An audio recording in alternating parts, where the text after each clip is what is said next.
many people to name over the 30 years. Many of these folks are former students, and that's what Nicholl is to me, a former student who has been around for a while. In fact, she might be one of the oldest living graduates of our program. I'm joking. There are people who went through before you because we started in '83. But Nicholl, you went through our program sometime in the '90s, right? The early '90s? 91 and then 92. 91 for 2 years. What phases did you do? Print and TV? I did television first and then print. Okay. And now you're an author and you're a poet and you've done some things and you published this book, When Mothers Cry. And I was inviting people to the graduation ceremonies next Saturday at 10 o'clock so they can see people like you, because too often in this position I get to talk about the ne'er-do-wells and all the dumb stuff they do, and I have to receive calls from people who don't think that they're young black people like you who are out there doing all the right things. And so I'm proud to present you, young lady, to this audience as a niece, a sort of adopted daughter, and all the rest, and all that you've been able to accomplish in your life. So welcome to the program, okay? Thank you. It is my honor and my privilege to talk to you. Now let's talk about your work and this book in particular, When Mothers Cry. What was your motivation for writing it? Well, some years back, Andrea Yates. That was a name that was very popular in the media. Kind of infamous almost. Yes. She drowned her 5 children in Texas. That's right. Okay. And for me, I was going through a number of issues myself. I was pregnant, and I thought when I heard this story about her that there was more to it besides just a woman drowning children, that there had to be some signs before that situation happened.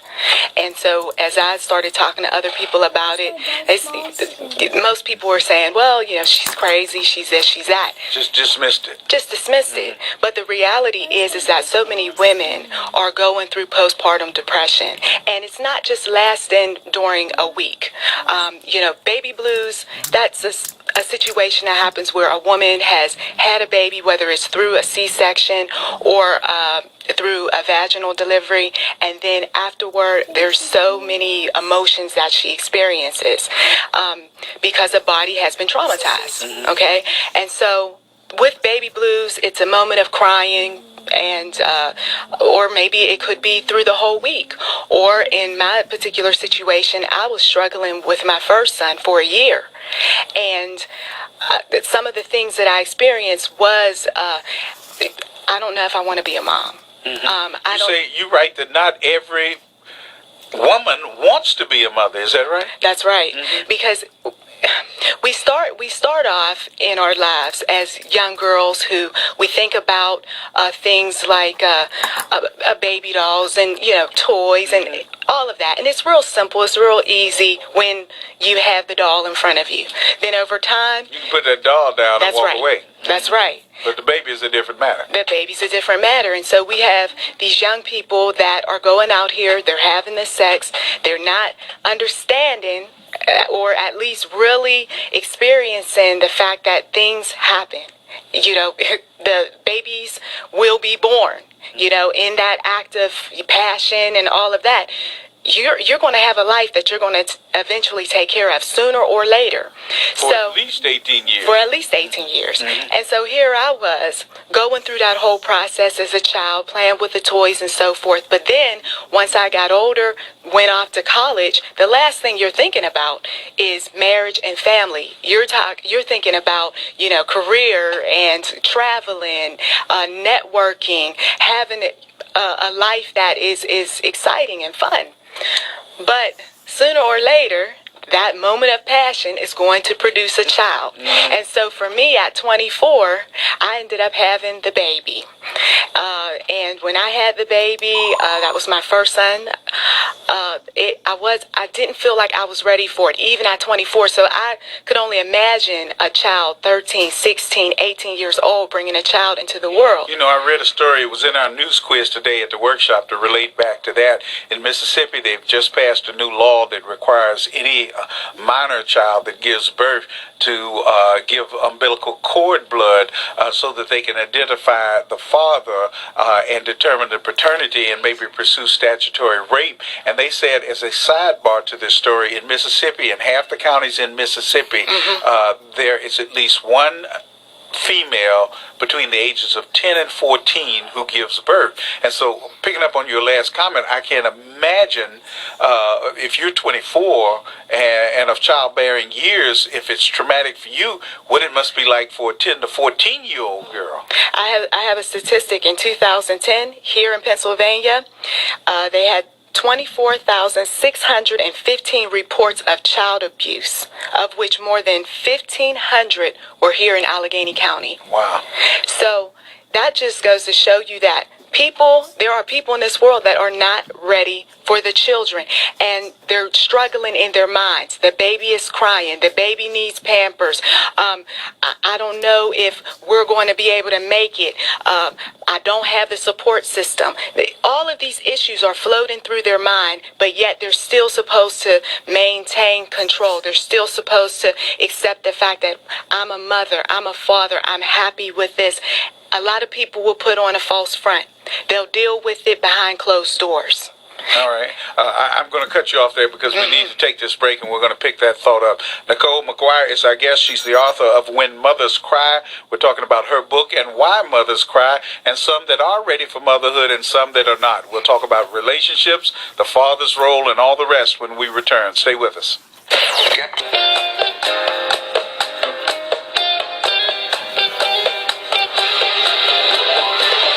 Radio News Time, 419. I'm Chris Moore. We're talking to Nicholl McGuire, the author of When Mothers Cry. You've got a lot of statistics over there, but you made the point when we started that not every mother is ready to be a mother, and maybe that attributes to some of the child abuse that shows like this are always talking about, and the neglect.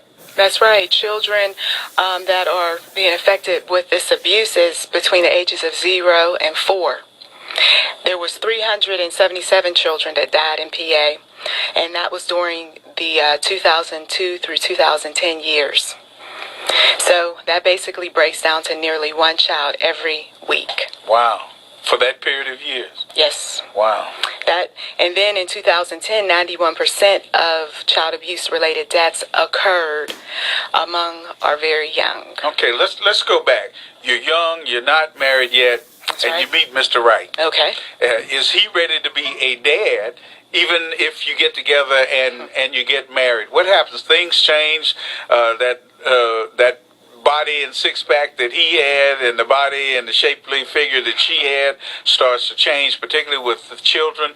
Then there's another pregnancy and maybe another. What happens that makes mothers cry, but fathers too? Well, with all of the stress, like I had said earlier, you've got the bills, you've got the children crying, and then, of course, the lack of support.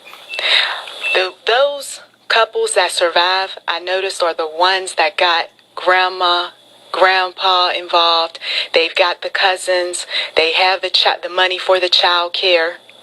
Those couples tend to have some type of outside source that helps them. Yeah, but you write that not every grandmother even wants to be a grandmother. I don't have time for this. I'm about ready to retire. I don't have the money to take care of these kids. Don't be bringing them over here. Some of them don't have that support, right? That's right. And that's why the mother will find someone else. And sometimes that someone else may not be a person who can handle kids either.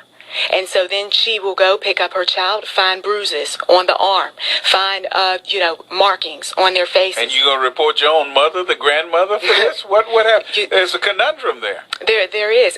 But people take these chances because they feel like, well, I've got to do something. I mean, I have to work. I have this to do.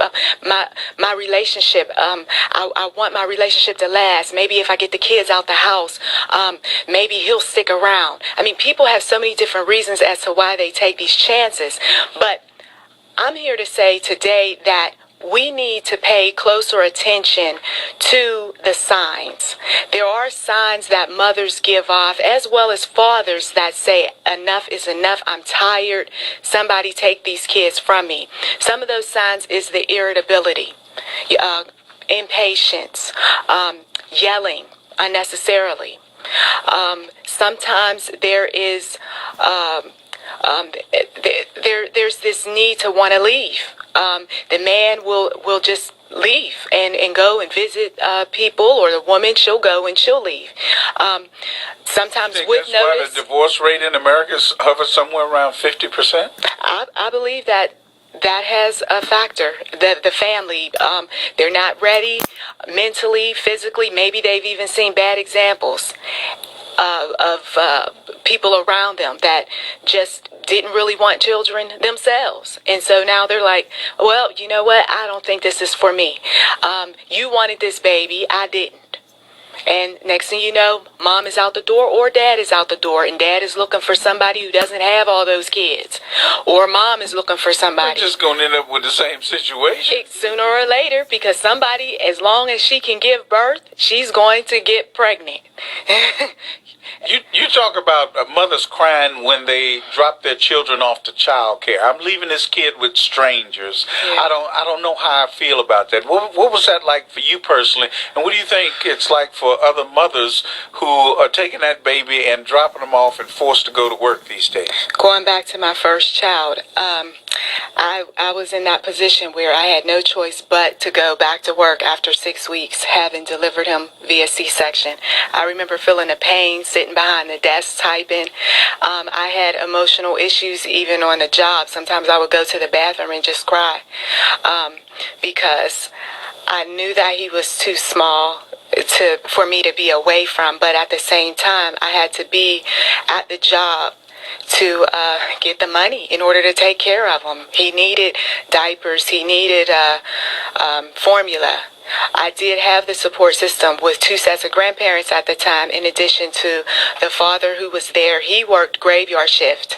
Now, that's another thing. Fathers have to make sacrifices. If you're working a day job and she's working a day job, and you see that she's going through some trials and she wants to be at home with the child, then it might make sense to flip the schedule, the work schedule. And in his case, he went with the graveyard shift so that he could be there with the baby while I was at work during the day. Yeah, but we're going to be talking about the economy and jobs later in the show. Mm-hmm. And a lot of times that's just not possible. There are people that are working 2 jobs now, both sides of the family, mother and father, just to make ends meet. They're making $13 an hour apiece on 2 jobs, no health care. And so what are the children? You talk about mothers crying, fathers, everybody's crying. The whole family's crying. Exactly. Of course, I titled it "When Mothers Cry" because I'm a mother.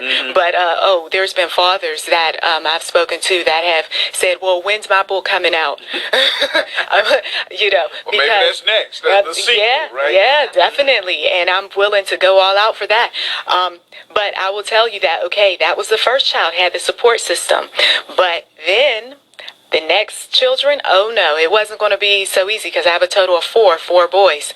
The second, third, and fourth child, there was no parent support system because of decisions that I made to leave the state. And that is something that you have to pray about and know that you want to leave your support system. I mean, people were advising me, are you sure you want to do that? I mean, you had 2 sets of grandparents. Do you realize how hard it's going to be for you? You're going to move halfway across the country and not know anyone. Yeah. Exactly. All right. I have to interrupt you. We're going to talk about where people can get the book and a lot more in the remaining half hour that we have with Nicholl McGuire. The book is called When Mothers Cry. Calls too at 1-866-391-1020.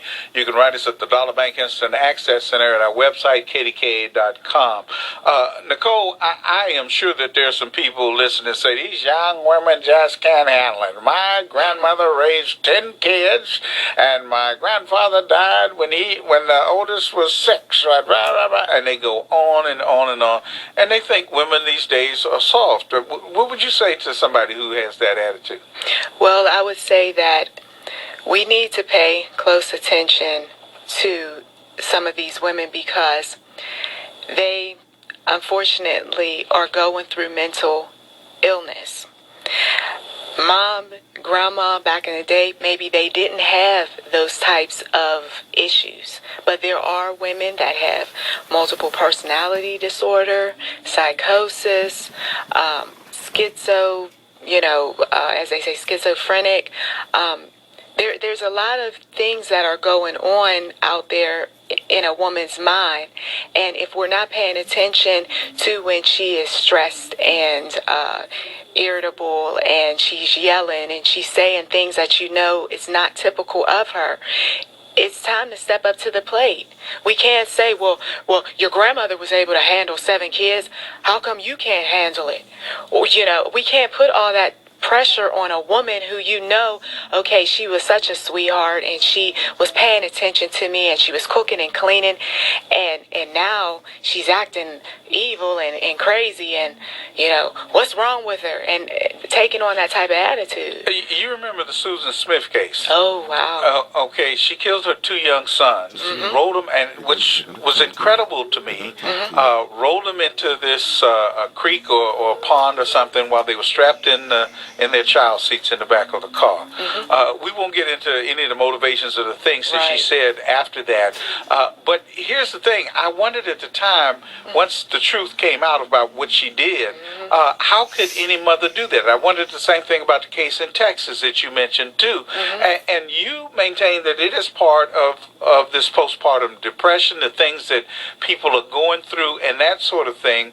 But I was amazed to read right after that Susan Smith case on a wire service report that over 2,000 times a year here in the United States, a parent kills their own child. And often it is the mother who does it. Sometimes it's the father, but often it is the mother who does it. And I just was wide-eyed in amazement in that statistic.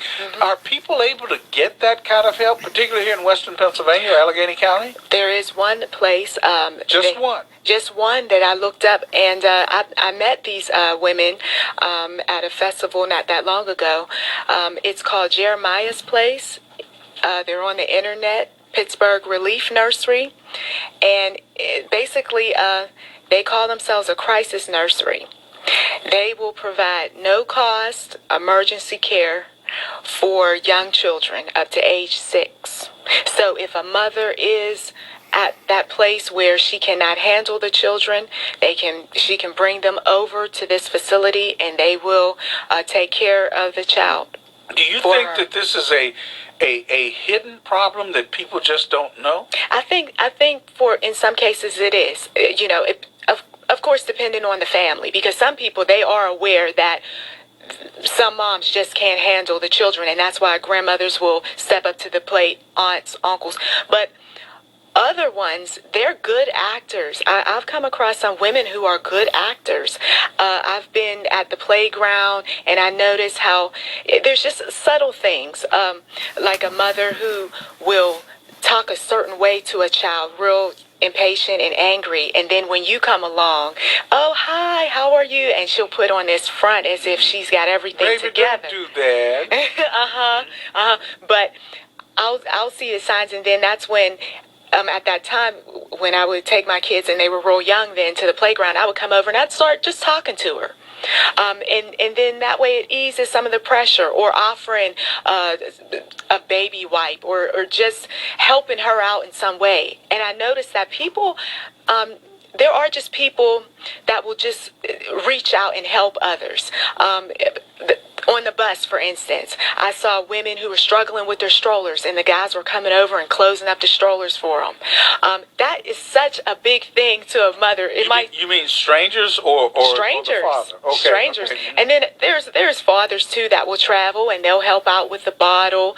If something falls on the floor, they'll come over, pick things up. It's those little things, because that woman might be at her breaking point. She's got baby in hand. She has the stroller. She's trying to wipe. One lady, her baby almost vomited on me, and I offered her some wipes. I just took all the wipes I had in my purse and offered it to the woman, and she said, "Oh, thank you so much." And I'm telling you that her stress level, where she was, see it go down. Yes, wipes. it's just those simple things. Or do you need any help with your child? I've had people say that when I had the double stroller and I've got bags stuffed in the stroller and the one child's in the front like, and I'm just like, oh, this is just too much. And somebody comes over, do you need any help? Oh, yes, I do. Yeah, but you talk about how judgmental, in your book, you talk about how judgmental some people are. Yes, they are. You're shopping and you're in that situation and everybody's, oh, you keep that kid quiet. Yes, What kind of mother are you?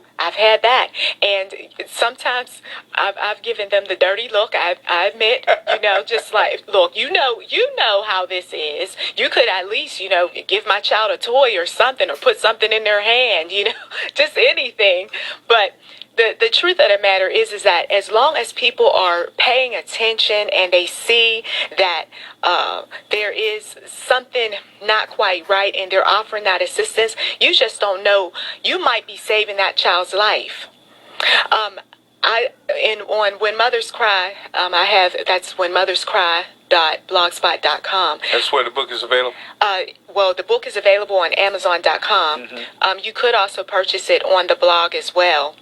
But there's a number of articles that are to be continued from the book of some of my personal trials, as well as other women who had those days where they said, is there any help out there? Can somebody just help me? I want to go back to work, And so I have a list of different things that they can do to get back into the whole swing of things. It's whenmotherscry.blogspot.com. Whenmotherscry.blogspot.com. Mm-hmm. Okay. Are you ready to take some phone calls? Yes. Let's go to the phones. We'll start with Royce in Pittsburgh. Royce, you're on KDK. Hi, Mom. Hi, Royce. He's actually in Georgia.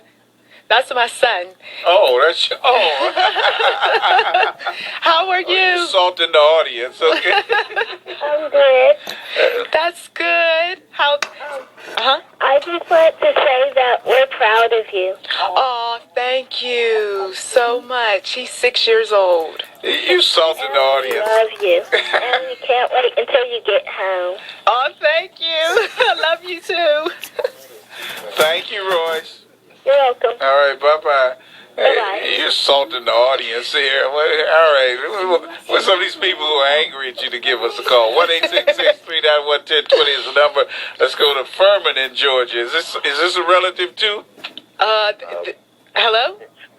Yes, I am. Nicholl is my intent. Your intent? My fiance. Oh. Hello. How you doing? Pretty good. All right, Furman, hold on. I got a question. Hold on. I'll let you say what you got to say, but I got a question. Because in the book, she writes about women who may be in the situation she has, who has a couple of kids, and a new man comes into the light. So have you read it? How do you deal with this, brother? That's what I want to know. For your intended. And besides, I'm her uncle, and I got a big shotgun. I know my way to Georgia, all right? Just wanted you to know. Now, answer my question, young man. Yes, sir. Yes, I have read it. And the reason I called was because I did read it. And Nicholl and I had some conversation around it in 2009. And when I read the book, I just want to say to the men out there that are fathers, that are young men, that are expected kids, when I read it, I took it the wrong way. Instead of looking at what was being said in the book, because I was trying to apply everything she said in the book to me, like I was being defensive, instead of looking at what the real true need was about how women will reach out to try to get help. Understanding that women, most times, are more emotional than men, that they react emotionally to get a message out. And I was missing that when I was reading the book. I was being defensive. Well, I didn't do that. And I had to change my approach, after a lot of prayer and conversation with Nicholl. We were able to really come to an understanding of where she was coming from in her book. And so it helped me. Even listening to her now, I'm learning even more about how it helps to enrich our current relationship now and then going into the future. So to the young men that will get that book, will read it, bring down the barriers around your life, look at what's being said in the book, and then try to apply some of those things and say, am I not doing this? Or what can I do to help my partner find some relief in this situation so that it doesn't go the wrong way, because it's all about support. It's about understanding, but more importantly, it's about loving the woman that you say you love, and applying that support to her so that she can really, truly be enriched in that relationship with not just you, but with you and the kids, and her plight in life in terms of what she wants to do. So, yes, I did read the book, and I try not to read a lot of, when you're with a writer, you try not to read a lot that they write, because you don't want to be critical. and so, but this book I did read because it meant something to me. All right, I just put my shotgun back in the corner, and I'm starting to like you already, young man. So you keep this up, you'll be all right with me, okay? All right, thank you. All right, I appreciate the call. All right, again, the number's 1-866-391-1020. Where's the book available again, and what's your blog spot? Okay, it's Amazon.com, and you can also purchase it through whenmotherscry.blogspot.com. All right, we're going to take a break, and when we come back, I think Nicholl is still salting the audience. This may be the McGuire family hour, I don't know. Hold on, we'll be back in just a second. News, traffic, weather, sports. Every afternoon, Pittsburgh drives home with Bill Rakoff and the KDKA Afternoon News. Weekdays 3 to 7. What you would expect from News Radio 1020 KDKA. We're the Marcellus Shale Coalition, and we'd like to invite you to visit Good afternoon or good evening to you both. Mr. McGuire, I realize the point of your book is about women, but I believe that we as males cause, I'll say, 90% of the issues and problems that women have. I think we are surely guilty of that. And case in point, Miss Yates down in Texas, I think her husband should have been charged with some conspiracy to commit murder, because I think he drove her to do what she did. That's just my opinion. But I would like you to explain what you believe the percentage of women's problems are caused by us, the male, please. Well, what I found, I can't put a statistic to it simply because I didn't research a statistic of, how many men have caused issues for women, specifically mothers. But what I can say is that I felt the same way with that Andre Yates situation. I wanted something to be done as far as the father goes, because if you're in tune to your woman and you know that she's having some issues, she's telling you, okay, I need a break. The children are getting on my nerves. I want to go back to work. All of these things. And yet you're still going off to work yourself, and you're just leaving her there with the children. There's going to be a problem sooner or later, especially if she starts talking violently. I agree with you 100% on that. I just think that I think if you do a sequel to your book, check out the statistics, or just talk to women and ask them how their man or the man in their life relates to them. Because, and a perfect example for me is Father's Day. I can stay out for a Giant Eagle or whether it's on this side of the country or the other side, and on Father's Day, women will walk by you, and unless they know you, they will not say Happy Father's Day to you. And that's a nationwide thing. All right, anyway, I would hope that you would, look into that when you do the sequel to your book. Okay. All right, thank you, JT. God bless. All right, you too. Let's go back to Georgia and Rustin. Rustin, hello. Weston says Rustin. Hi. Hi, how are you? Good. Hi, Weston. Hi. Hi. This is your youngest son? This is my youngest son. How could I tell? So Weston, you're doing okay? Yeah. Okay. Mommy will see you soon. I'm proud of you. Oh, thank you. You be good. I can't wait for you to get back home. Okay. And I love you. Oh, I love you too. All right. We'll see you soon. Bye, Mom. Bye.